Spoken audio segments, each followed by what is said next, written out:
ಆನೆಯ ಜೀವನ ಶೈಲಿಯ ಮುಂದುವರೆದ ಭಾಗ. ಆನೆಯ ಚರ್ಮ ಅತ್ಯಂತ ಗಟ್ಟಿಯಾಗಿದ್ದು, ಶರೀರದ ಬಹುತೇಕ ಕಡೆ ಚರ್ಮದ ದಪ್ಪ 1 ಅಂಗುಲದಷ್ಟಿರುತ್ತದೆ.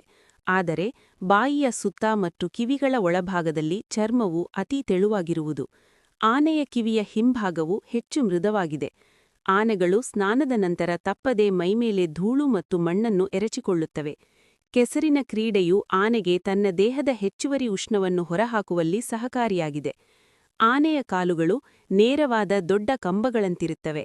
ಕಾಲುಗಳು ಹೆಚ್ಚು ಕಡಿಮೆ ನೇರವಾಗಿರುವುದರಿಂದ ಮತ್ತು ಪಾದಗಳು ಅಗಲವಾಗಿ ಮೊರದಂತಿರುವುದರಿಂದ ಆನೆಗೆ ನಿಂತುಕೊಳ್ಳಲು ಬಹಳ ಶಕ್ತಿ ವ್ಯಯಿಸಬೇಕಾಗುವುದಿಲ್ಲ. ಈ ಕಾರಣದಿಂದಾಗಿಯೇ ಆನೆಗಳು ಬಹುದೀರ್ಘಕಾಲ ಆಯಾಸ ಪಡದೆ ನಿಂತಿರಬಲ್ಲವು. ಕಾಯಿಲೆಗಳು ಮತ್ತು ಗಾಯಗಳು ಇಲ್ಲದಿದ್ದರೆ ಆಫ್ರಿಕಾದ ಆನೆಗಳು ಮಲಗುವುದೇ ಇಲ್ಲ, ಸದಾಕಾಲ ನಿಂತೇ ಇರುತ್ತವೆ. ಆದರೆ ಏಷ್ಯಾದ ಆನೆಗಳು ಆಗಾಗ ಮಲಗುವುವು. ಆನೆಯ ಪಾದವು ಸರಿಸುಮಾರು ವರ್ತುಳಾಕಾರದಲ್ಲಿದೆ. ಆಫ್ರಿಕಾದ ಆನೆಗಳಿಗೆ ಹಿಂಗಾಲಿನ ಪಾದಗಳಲ್ಲಿ ತಲಾ 3 ಮತ್ತು ಮುಂಗಾಲಿನ ಪಾದಗಳಲ್ಲಿ ತಲಾ 4 ಉಗುರುಗಳಿರುತ್ತವೆ. ಪಾದದ ಮೂಳೆಗಳ ಅಡಿಯಲ್ಲಿ ಅತಿ ಕಠಿಣ ವಸ್ತುವಿನಿಂದ ಮಾಡಲ್ಪಟ್ಟ ಪದರ ಹೊಂದಿದೆ. ಈ ಪದರವು ಪಾದಗಳಿಗೆ ಆಘಾತ ಸಹಿಸಿಕೊಳ್ಳುವಲ್ಲಿ ನೆರವಾಗುವುದು. ಪಾದದ ಮೇಲೆ ಆನೆಯ ಭಾರವಿದ್ದಾಗ ಪಾದಗಳು ಊದುತ್ತವೆ ಮತ್ತು ಭಾರ ಇಲ್ಲವಾದಾಗ ಕಿರಿದಾಗುತ್ತವೆ. ಆನೆ ಒಂದು ಉತ್ತಮ ಈಜುಗಾರ ಪ್ರಾಣಿ. ಆನೆಯು ಗಂಟೆಗೆ 25 ಕಿಲೋಮೀಟರ್ ವೇಗದಲ್ಲಿ ಚಲಿಸಬಲ್ಲದು. ಆನೆಯ ಸಾಮಾನ್ಯ ನಡಿಗೆಯ ವೇಗ ಗಂಟೆಗೆ 3 ರಿಂದ 6 ಕಿಲೋಮೀಟರ್. ಆನೆಯು ಅಗಲವಾದ ಮೊರದಂತಹ ಕಿವಿಗಳನ್ನು ಹೊಂದಿದೆ. ಆನೆಗೆ ತನ್ನ ದೇಹದ ತಾಪಮಾನವನ್ನು ಹತೋಟಿಯಲ್ಲಿಟ್ಟುಕೊಳ್ಳಲು ಈ ಕಿವಿಗಳು ಬಲು ಅವಶ್ಯಕ. ಬಿಸಿ ಹೆಚ್ಚಿರುವ ದಿನಗಳಲ್ಲಿ ಆನೆಗಳು ತಮ್ಮ ಕಿವಿಗಳನ್ನು ಸದಾ ಬೀಸುತ್ತಲೇ ಇರುತ್ತವೆ. ಈ ಬೀಸುವಿಕೆಯಿಂದ ಕಿವಿಯ ಪರಿಸರದಲ್ಲಿ ಕೊಂಚ ತಂಪು ಹವೆಯ ಸೃಷ್ಟಿಯಾಗುವುದು. ಆನೆಗಳು ಸಂಪೂರ್ಣ ಸಸ್ಯಾಹಾರಿಗಳು. ದಿನದಲ್ಲಿ 16 ಗಂಟೆಗಳಷ್ಟು ಸಮಯವನ್ನು ಆಹಾರ ಸಂಗ್ರಹಣೆಯಲ್ಲಿಯೇ ಕಳೆಯುತ್ತವೆ. ಆನೆಗಳ ಆಹಾರದಲ್ಲಿ ಅರ್ಧ ಭಾಗದಷ್ಟು ಹುಲ್ಲು, ಉಳಿದಂತೆ ಎಲೆಗಳು, ಚಿಗುರು, ಬೇರುಗಳು ಮತ್ತು ಸ್ವಲ್ಪ ಪ್ರಮಾಣದಲ್ಲಿ ಹಣ್ಣುಗಳು, ಬೀಜಗಳು ಮತ್ತು ಹೂವುಗಳು ಇರುತ್ತವೆ. ತಾನು ತಿಂದ ಆಹಾರದಲ್ಲಿ 40% ಭಾಗದಷ್ಟನ್ನು ಮಾತ್ರ ಆನೆಯು ಜೀರ್ಣಿಸಿಕೊಳ್ಳಬಲ್ಲದಾದ್ದರಿಂದ ದೊಡ್ಡ ಪ್ರಮಾಣದಲ್ಲಿ ತಿನ್ನಲೇಬೇಕಾಗುವುದು. ಪ್ರತಿದಿನ ಸುಮಾರು 270 ಕಿಲೋಗ್ರಾಂಗಳಷ್ಟು ಆಹಾರವನ್ನು ಆನೆಯು ತಿನ್ನಬಲ್ಲದು. ಆದರೆ ಇದರಲ್ಲಿ 60% ಭಾಗ ಜೀರ್ಣವಾದಡೆ ಶರೀರದಿಂದ ತ್ಯಜಿಸಲ್ಪಡುತ್ತದೆ.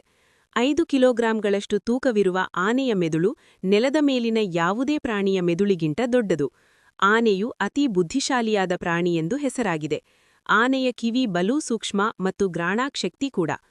ಆನೆಯ ಸೊಂಡಿಲು ವ್ಯಾಪಕವಾಗಿ ನರದ ಜಾಲನ್ನು ಹೊಂದಿದೆ. ಇದರಿಂದಾಗಿ ಆನೆಯ ಶ್ರವಣಶಕ್ತಿ ಮತ್ತು ಘ್ರಾಣಾಕ್ಷಕ್ತಿಗಳು ಅತಿಶಯವಾದವು. ಶ್ರವಣ ಸಾಧನಗಳು ಕಿವಿಯಲ್ಲಿ ಮಾತ್ರವಲ್ಲದೆ ಸೊಂಡಿಲಿನಲ್ಲೂ ಸಹ ಇವೆ. ಇವು ಯಾವುದೇ ಅದುರುವಿಕೆಯನ್ನು ಗ್ರಹಿಸಬಲ್ಲವು. ಅಲ್ಲದೆ ಆನೆಯ ಪಾದಗಳು ಸಹ ಉತ್ತಮ ನರಜಾಲವನ್ನು ಹೊಂದಿದ್ದು, ಕಡಿಮೆ ಆವರ್ತನದ ಸಂಕೇತಗಳನ್ನು ಗ್ರಹಿಸಲು ಅನುಕೂಲಕರವಾಗಿರುವ ಗ್ರಾಹಕಗಳನ್ನು ಹೊಂದಿವೆ. ಆನೆಗಳು ತಮ್ಮ ಸಾಮಾಜಿಕ ಜೀವನ ಅಂಗವಾಗಿ ಪರಸ್ಪರರ ಮಧ್ಯೆ ಬಲು ದೂರದವರೆಗೆ ನೆಲದ ಮಾರ್ಗವಾಗಿ ಶಬ್ದ ಸಂಪರ್ಕವಿರಿಸಿಕೊಳ್ಳುತ್ತವೆ ಎಂದು ನಂಬಲಾಗಿದೆ. ಅಲ್ಲದೆ ಆನೆಗಳು ತಮ್ಮ ಸೊಂಡಿಲನ್ನು ನೆಲಕ್ಕೆ ತಾಗಿಸಿ ಮತ್ತು ತಮ್ಮ ಸೂಕ್ಷ್ಮವಾದ ಪಾದಗಳನ್ನು ಅತಿ ಜಾಗರೂಕತೆಯಿಂದ ಅಲುಗಿಸುತ್ತಾ ಶಬ್ದ ತರಂಗಗಳನ್ನು ಗ್ರಹಿಸುವುದು ಕಂಡುಬಂದಿದೆ. ಹೆಣ್ಣಾನೆಗಳು ತಮ್ಮ ಸಂಪೂರ್ಣ ಜೀವನವನ್ನು ಒಂದು ಕುಟುಂಬದಲ್ಲಿಯೇ ಕಳೆಯುತ್ತವೆ. ಈ ಕುಟುಂಬವು ಕೇವಲ ಹೆಣ್ಣಾನೆಗಳನ್ನು ಮಾತ್ರ ಒಳಗೊಂಡಿರುವುದು. ಗುಂಪಿನಲ್ಲಿ ಅತಿ ಹೆಚ್ಚು ವಯಸ್ಸಾದ ಆನೆಯು ಕುಟುಂಬದ ಯಜಮಾನಿ ಸ್ಥಾನದಲ್ಲಿರುವುದು. ಗಂಡಾನೆಗಳು ಸಾಮಾನ್ಯವಾಗಿ ಒಂಟಿಯಾಗಿಯೇ ಬಾಳುತ್ತವೆ. ಸಾಮಾನ್ಯವಾಗಿ ಹೆಣ್ಣಾನೆಗಳ ಕುಟುಂಬವು 5 ರಿಂದ 15 ವಯಸ್ಕ ಹೆಣ್ಣಾನೆಗಳು ಮತ್ತು ಅನೇಕ ಎಳೆಯ ಗಂಡು ಮತ್ತು ಹೆಣ್ಣು ಮರಿಯಾನೆಗಳನ್ನು ಒಳಗೊಂಡಿರುವುದು. ಕುಟುಂಬವು ಬಲು ದೊಡ್ಡದಾಗಿ ಬೆಳೆದಾಗ ಕೆಲವು ಹೆಣ್ಣು ಆನೆಗಳು ಗುಂಪಿನಿಂದ ಹೊರಬಂದು ತಮ್ಮದೇ ಆದ ಹೊಸ ಕುಟುಂಬವನ್ನು ರೂಪಿಸಿಕೊಳ್ಳುತ್ತವೆ. ಗಂಡಾನೆಯ ಜೀವನವು ಇದಕ್ಕಿಂತ ಸಂಪೂರ್ಣವಾಗಿ ಬೇರೆಯಾಗಿರುತ್ತವೆ. ತನ್ನ ತಾಯಿಯ ಗುಂಪಿನಲ್ಲಿ ಬೆಳೆಯುವ ಗಂಡಾನೆ 14ನೆಯ ವಯಸ್ಸಿನ ಸುಮಾರಿಗೆ ತನ್ನ ಕುಟುಂಬವನ್ನು ತೊರೆಯುತ್ತದೆ. ಹೆಚ್ಚು ಕಡಿಮೆ ಒಂಟಿಯಾಗಿಯೇ ಬಾಳುವ ಗಂಡಾನೆಗಳು ಆಗಾಗ ತಮ್ಮದೇ ಗುಂಪನ್ನು ರೂಪಿಸುವುದೂ ಇದೆ. ಅತಿ ಪ್ರಬಲ ಗಂಡಾನೆಗಳಿಗೆ ಮಾತ್ರ ಹೆಣ್ಣಾನೆಗಳೊಂದಿಗೆ ಸಂಪರ್ಕಿಸುವ ಅವಕಾಶವಿರುವುದು. ಸಾಮಾನ್ಯವಾಗಿ 40 ರಿಂದ 50 ವರ್ಷ ವಯಸ್ಸಾಗಿರುವ ಬಲಿಷ್ಠ ಗಂಡಾನೆಗಳು ಹೆಚ್ಚಿನ ವಂಶಾಭಿವೃದ್ಧಿಯ ಕಾರ್ಯ ನಡೆಸುತ್ತವೆ. ಪ್ರಾಬಲ್ಯಕ್ಕಾಗಿ ಗಂಡಾನೆಗಳ ನಡುವೆ ನಡೆಯುವ ಕದನ ಘೋರವಾಗಿ ಕಾಣಬಹುದಾದರೂ ಇವು ಪರಸ್ಪರರಿಗೆ ಹೆಚ್ಚಾಗಿ ದೈಹಿಕ ಗಾಯಗಳನ್ನುಂಟು ಮಾಡುವುದಿಲ್ಲ. ವಯಸ್ಕ ಗಂಡಾನೆಗಳು ನಿಯತವಾಗಿ ಮದವೇರಿದ ಸ್ಥಿತಿಯನ್ನು ತಲುಪುತ್ತವೆ. ಇಂತಹ ಸಮಯದಲ್ಲಿ ಆನೆಯು ಅತ್ಯಂತ ಉನ್ಮತ್ತಾವಸ್ಥೆಯಲ್ಲಿದ್ದು ತೀವ್ರ ಆಕ್ರಮಣಕಾರಿ ಪ್ರವೃತ್ತಿ ತೋರುವುದು. ಮದಮುನ್ಮತ್ತ ಆನೆಯು ಅತಿ ಅಪಾಯಕಾರಿಯಾಗಿದ್ದು ಇದರ ನಿಯಂತ್ರಣ ಸಾಧ್ಯವಿಲ್ಲ. ಪಳಗಿಸಿದ ಆನೆಗಳಲ್ಲಿ ಮದವೇರುವ ಸೂಚನೆ ಕಂಡ ಕೂಡಲೇ ಇವುಗಳನ್ನು ಭದ್ರವಾಗಿ ಒಂದು ಮರಕ್ಕೆ ಕಟ್ಟಿಹಾಕಿ ಮದವಿಳಿಯುವವರೆಗೂ ಆಹಾರ ಮತ್ತು ನೀರನ್ನು ನೀಡಲಾಗುವುದಿಲ್ಲ. ಈ ಮದವೇರುವ ವಿದ್ಯಮಾನ ಸಾಮಾನ್ಯವಾಗಿ ತರುಣ ಗಂಡಾನೆಗಳಲ್ಲಿ ಕಾಣಿಸುವುದು. ಹೆಣ್ಣಾನೆಯು 9ರಿಂದ 12ನೆಯ ವಯಸ್ಸಿಗೆ ಪ್ರೌಢಾವಸ್ಥೆಯನ್ನು ತಲುಪುವುದು. ಸುಮಾರು 13ನೆಯ ಪ್ರಾಯದಲ್ಲಿ ಮೊದಲ ಬಾರಿಗೆ ಗರ್ಭವತಿಯಾಗುವುದು. ಹೆಣ್ಣಾನೆಯು 55ರಿಂದ 60ನೆಯ ವಯಸ್ಸಿನವರೆಗೂ ಹೆರಬಲ್ಲುದು. ಪ್ರತಿ ಹೆರಿಗೆಯ ಮಧ್ಯೆ ಸುಮಾರು 5 ವರ್ಷಗಳ ಅಂತರವಿರುತ್ತದೆ. ಪ್ರಾಣಿಗಳಲ್ಲಿ ಆನೆಯ ಗರ್ಭಾವಸ್ಥೆಯ ಅವಧಿ ಅತಿ ದೀರ್ಘವಾದದ್ದು. ಆನೆಯ ಗರ್ಭಧಾರಣೆಯ ಅವಧಿ ಸುಮಾರು 22 ತಿಂಗಳುಗಳು. ಇದು ಇತರ ಯಾವುದೇ ಪ್ರಾಣಿಗಿಂತ ಹೆಚ್ಚು. ಆನೆಯು ಒಂದು ಬಾರಿಗೆ ಒಂದು ಮರಿಗೆ ಜನ್ಮವೀಯುವುದು. ಅವಳಿಗಳು ಬಲು ಅಪರೂಪ. ಹೆರಿಗೆಯ ಅವಧಿ ಸರಾಸರಿ 11 ಗಂಟೆಗಳು. ನವಜಾತ ಮರಿಯು ಸುಮಾರು 3 ಅಡಿ ಎತ್ತರವಿದ್ದು 90ರಿಂದ 115 ಕಿಲೋಗ್ರಾಂ ತೂಗುವುದು. ಮರಿಯ ತೂಕವು ದಿನಕ್ಕೆ 1 ಕಿಲೋಗ್ರಾಂನಷ್ಟು ಹೆಚ್ಚುವುದು.